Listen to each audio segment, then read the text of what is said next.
Salam, bölmə 3 sınaq 1 ilə davam edirik. Sizə deyir, çiçək formuna malik olan bitki haqqında yanlış fikir müəyyən edin. İlkin olaraq P ilə işarə edir yarpaqçıqlar, yəni sadə çiçək yanlığı. Demək ki, bu çiçək formulu sadə çiçək yanlığı və erkək çiçəyə aiddir. Çünki dişiciyi 0 yazıb. Gəlin baxaq, yumurtalığa malik deyil. Bəli, çünki dedik ki, erkək çiçəkdir. Dişici yoxdur. Tozluqlara malikdir, doğrudur. Sadə çiçəyin yanlığına malikdir, düzdür. Hermafroditdir, xeyr. Hermafrodit olması üçün həm dişici, həm erkəkçi olmalıdır. Buna görürsünüz, dişici yoxdur. D variantı. Dişiciyi çıxarılmış tam çiçəkdə verilənlərdən hansı əmələ gələ bilər? Ümumiyyətlə, dişiciyi çıxarılıbsa orada makrospor, rüşeym kisəsi, toxum, sonra meyvə, mərkəzi hüceyrə, tozcuq borusu bunlar yaranmayacaq. Amma mikrospor yarana bilər. Çünki mikrospor tozluqda yaranır, erkəkçikdə. Əmələ gələ bilər deyirsə, mikrospor əmələ gələcək. Uyğunluğu müəyyən edin. Birinci çiçəkdə baxıram, həm dişicik var, bir çiçəyin içərisində həm erkəkcik var, həm dişicik var. Deməli, bu iki cinsli bir evlidir. İki cins bir ev. İkinci çiçəkdə görürəm ki, bir çiçəkdə yalnız dişiciklər var, bir çiçəkdə də erkəkciklər. Deməli, bu bir bitkinin üzərində deyib bir evlidir. Amma çiçəklərdən biri dişi, biri erkək olduğu üçün mən bunu bir cinsli, bir evli götürəcəm. Davam edirik. Üçüncü isə görürəm ki, bir bitki üzərində yalnız erkək çiçəklər var, bir bitki üzərində də yalnız dişi çiçəklər. Deməli, bunun çiçəkləri bir cinslidir, evi isə iki evlidir. Çünki iki ayrı bitkidə yerləşir. İndi baxıram. İki cinsli çiçəyə malikdir A. Yəni 1. Bir cinsli çiçəyə malik iki evli bitkidir. Bu 3-ə gələcək. Çünki çiçəkləri bir cinsli, amma iki evlidir. Bir cinsli çiçəyə malik bir evli 2-yə gedəcək. Tozcuq və yumurta hüceyrəsi ayrı-ayrı fərdlərdə əmələ gəlir. Baxın, desəydi ayrı-ayrı çiçəklərdə əmələ gəlir, 2 də uyğun gələrdi, 3 də. Amma ayrı-ayrı fərd deyirsə, yalnız 3 uyğun gəlir, D. A, C, B, D. Belə olacaq, elə A variantı. Hansı bitkinin tozlanması üsulu şəkildəki kimidir? Burada çarpaz həşəratla tozlanma göstərir. Noxud, buğda, darı bunlar öz-özünə tozlanır. Günə baxan uyğun gəlir. Verilmiş şəklə əsasən hansı fikir doğrudur? Baxaq, Z və Y çiçəyin reproduktiv orqanlarıdır. Bəli, Z erkəkcikdir, Y isə dişicik, bu bunun reproduktiv orqanlarıdır. Bir doğrudur. Sadə çiçək yanlığı malik çiçəklərdə X olmur. X kəsacıqdır, doğrudur. Sadə çiçək yanlığı çiçəklərdə dedik biz yalnız yarpaqcıqlar olur, kəsacıqlar olmur. Deməli, bu da düzdür. X və T birlikdə tac əmələ gətirir. X kəsacıqdır, T isə ləçəklərdir. Bunlar ikisi birlikdə iki qat çiçək yanlığını əmələ gətirir. Tacı yox. Tacı yalnız T'lər əmələ gətirir. İki evli bitkinin çiçəyi ola bilər? Xeyr. Bunun həm dişici, həm erkəkçi bir çiçəyin içərisindədir. Bu bir evli bitkidir. Çox toxumlu meyvə əmələ gətirə bilər? Bəli. Hardan bildik? Görürsünüz, bunun rüşeym kisəsində, daha doğrusu rüşeym kisəsində yox, bunun yumurtalığın içərisində çoxlu sayda yumurtacıqlar var. Ona görə çox toxumlu meyvə əmələ gətirə bilər. B doğrudur. Hermafrodit çiçəklərdir. Hermafrodit, yəni həm dişici, həm erkəkçi var. Birincidə bəli, ikisi də var. İkincidə sadə çiçək yanlıqlı dişi çiçəkdir. Erkəkçi yoxdur. 4-də yenə sadə çiçək yanlıqlı erkək çiçəkdir. Bunda dişici yoxdur. Amma 3-də həm erkəkçi, həm dişici, 1-də həm erkəkçi, həm dişici. 1 və 3. A variantı. Doğru fikri seçin. İki evli bitkilər iki cinsli ola bilər. Bütün iki cinsli çiçək olanlar bir evlidir. Ümumiyyətlə, iki evli nə deməkdir? Bir toxum əmələ gətirmək üçün iki ayrı fərdə ehtiyac var. Bir fərd dişi olur, bir fərd erkək. Bir evli isə bircə fərd kifayətdir bunun toxum əmələ gətirməsi üçün. Bir evli bitkilər mütləq bir cinsli olur. Xeyr, bir cinsli də ola bilər, iki cinsli də ola bilər. Bir evli bitkilər mütləq bir cinslidir. Xeyr. Yenə deyirəm, bir evli bitkilər bir cinsli də, iki cinsli də ola bilər. Amma iki evlilər mütləq ki, bir cinsli olmalıdır. D variantı. İki evli bitkilər mütləq bir cinslidir. Doğrudur. Şəkildə bitkinin hansı xüsusiyyəti təsvir olunmuşdur? Bitkinin böyüməsini göstərir bizdə. Tam çiçək proseslərdən hansı həm tozlu kisəsi, həm də yumurtalıqda baş verir? Baxın. N-dən N-ə gedirsə və ya da xromosom sayı əgər dəyişmirsə yığımı. Bu mitozdur. Mitoz bitkinin hər yerində baş verir. Həmçinin dişicikdə və erkəkcikdə. Burada görürsünüz N-dən N-ə gedib olacaq. 2N-dən 2N-ə gedib olacaq. Bir də nə var? Azalma. Hansı ki meyoz. Meyoz. Meyoz isə 2-dən n-ə, 4-dən 2-ə, yəni azalır, 2 dəfə azalır. Bu isə yalnız dişicikdə və erkəkcikdə baş verir bitkidə. Bu da deyir hansı həm tozlu kisəsi, həm də yumurtalıqda baş verəcək. 2-dən n-ə keçmə. Yəni 1, 2, 4 hər ikisində baş verə bilər. Bir məsələ var. N-dən 2-ə yox da n üstə gələk n yazsın, 2-ə olsun, bu mayalanmanı göstərə bilər. Bu dişicikdə olacaq ancaq.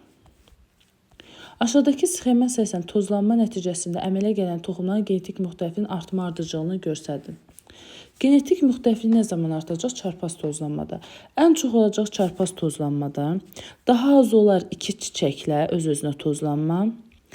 Ən az olacaq bir çiçəyin içərisində. Çünki özü-özünü tozlandır. Burada nə müxtəliflik yarana bilər? Özündən aldı, özünə verdi. 1, 2, 3. Bu şəkildə olacaq. A variantı.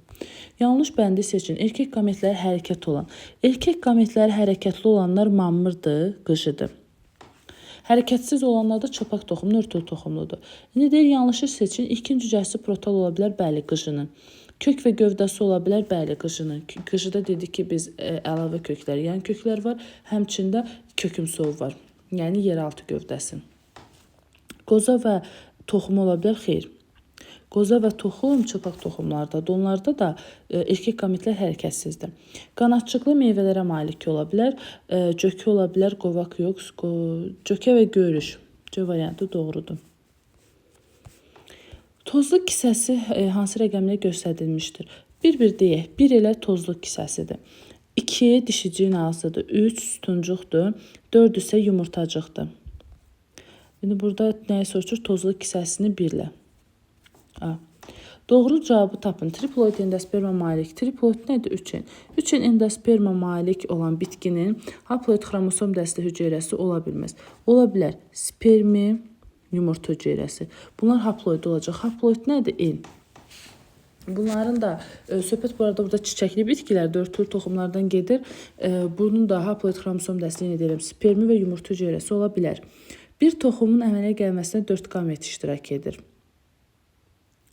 Xeyr, bir toxumun əmələ gəlməsinə 3 qamet, 4 hüceyrə. Bu da yanlışdır. Çiçəkləri mütləq 2 cinsi olmalıdır. Bir cinsi çiçəkləri də var. Yumurtacıq sayı yumurtalıq sayından çox ola bilər. Bəli, çox toxumlu meyvələrdir. Gilə meyvədir, sonra paxla meyvədir, buynuz meyvədir, kutucuq meyvədir. Ola bilər. Bir meyvənin içərisində çoxlu toxum.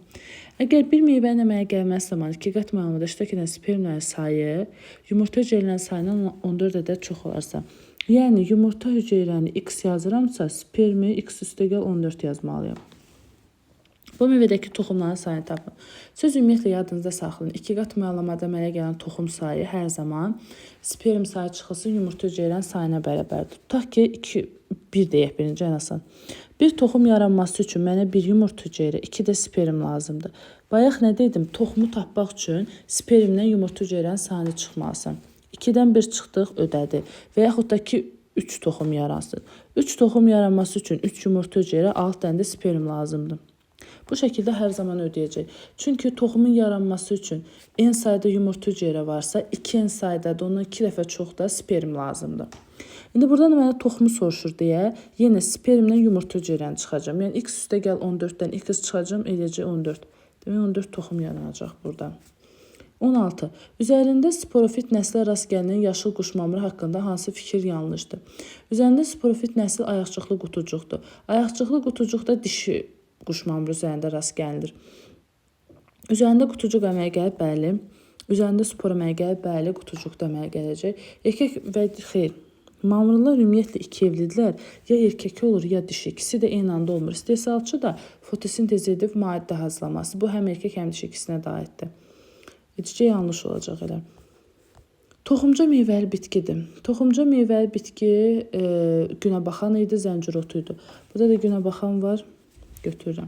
Çiçəkli bitkinin bir dişiciyinə mayalanmada iştirak edən hüceyrələrin sayı 16 olarsa, ümumiyyətlə 2 qat mayalanmada bir toxum üçün 4 hüceyrə, 3 qamet, 5 endə xromosom dəstə olur. İndi burada 16 hüceyrə iştirak edirsə, dedik bir toxumun yaranması üçün 4 hüceyrə iştirak edirsə, bir dəqiqə, çiçəkli bitkinin bir dişiciyinə mayalanmada iştirak edən hüceyrələrin sayı 16 ədəd olarsa, aha, dedik, əmələ gələn meyvə neçə toxumlu olar? Bir toxum üçün 4 hüceyrə lazımdır. 16 hüceyrə neçə toxum yaracaq? 4. Yəni 4 toxum olacaq. Bitkinin generativ orqanlarına aiddir. Bitkinin vegetativ orqanı kök, gövdə, yarpaq, generativ toxum, çiçək, meyvə, toxum. Generativ soruşur toxum. Şəkildə hansı bitkinin çoxalması? Bu brofiliumdur. Kitabımızda verilibdir. Kənarında tumurcuqlar olur. Bunlar tökülür, yeni bitki yaradır. 1. Toxumla çoxalan bitkidə gövdəyə bilavasitə birləşən kök sayı 12 ədəd olarsa, gövdəyə ümumiyyətlə bilavasitə birləşən kök sayı yadınıza salın, bir əsas kök bilavasitə gövdəyə birləşir. Bir də əlavə köklər. Əsas köküm də bir dənədir. Bir əsas ümumilikdə gövdəyə birləşən 12 dənədirsə, deməli 11 dənə də əlavə köküm var. Sonra deyir, üzərində cəmi 22 kök olan bitkidə bilavasitə gövdədən inkişaf edən kök sayını tapın. Üzərində cəmi 20 kök olan bitkidə, üzərində cəmi 20 kök varsa, bunun biri əsasdır, 11-i əlavədir, gövdəyə birləşir. Bunlar çıxdı mı? 8-i isə yandı. İndi bu nə deyir mənə? Bitkidə bilavasitə gövdədə inkişaf edən. Aha, gövdədən inkişaf edən köklər əlavə köklərdir. Bu da əlavə kök istəyir, elə onu tapışıq. C variantı. Gövdə və yarpaqdan inkişaf edən köklər əlavə köklərdir. Şəkildəki bitki haqqında verilən fikirlərdən hansı yanlışdır? Şəkildə qıjını göstərir bizə. Üzərində spor yaranır. Bəli, yarpaqların alt hissəsində sporan girəndə spor yanacaq. Bu doğrudur. Üzərində mayalama gedir. Xeyr. Qıcıların cinsi nəsli protaldır. Protalın üzərində gedir mayalanma. Vegetativ çoxalma üsulu doğru göstərilməyən bitkini müəyyən edin. Kartof gövdə yumursa doğrudur. İnci çiçək kökümsov doğrudur. Ayrıqotu kökümsov doğrudur. Dağ laləsi soğanaqdır. Kökümsov deyil. Şəkildə neçə ədəd calaqaltı var? Adından məlumdur. Calaqaltı kökü yerdə olan altda yerləşəndə calaq üstü isə ona gətirilib birləşdirən calaq edilən hissədir. Calaq altını soruşursa 1, 2, 3. Əgər calaq üstünü soruşardısa da 1, 2, 3 dənə göstərir şəkildə. Demək, calaq altı 3 dənə. Cədvələ səsin düzgün bəndə müəyyən edin. Tozlanma üsulu, günəbaxan deyirsə, günəbaxan çarpaz həşəratla tozlanacaq. Yarpaq üzərində düzüşçüdə növbəli olacaq. Həşəratla növbəli D variantı. Bu qədər. Sağ